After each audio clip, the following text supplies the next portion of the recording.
Hello, আসসালামু আলাইকুম সিলেটবাসী। আপনাদের জন্য একটা কথা বলতে আসছি যে মেয়ের বাবা মা আপনারা মহল্লায় মহল্লায় করেন, মানববন্ধন করেন যে আমরা মেয়ের শ্বশুরবাড়িতে আর ইফতার পাঠাবো না। তোমরা আমাদের মেয়েদেরকে রাখো বা না করো, আমরা আইনের ব্যবস্থা নিব। আইনের কথা বললে তারা ভয় পাবে, আপনারা আর ইফতার দিবেন না।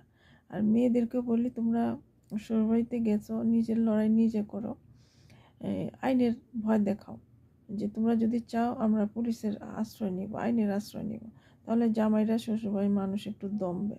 আর মহল্লায় মহল্লায় মানববন্ধন করে ইফতারি শ্বশুরবাড়িতে দেওয়া যাবে না।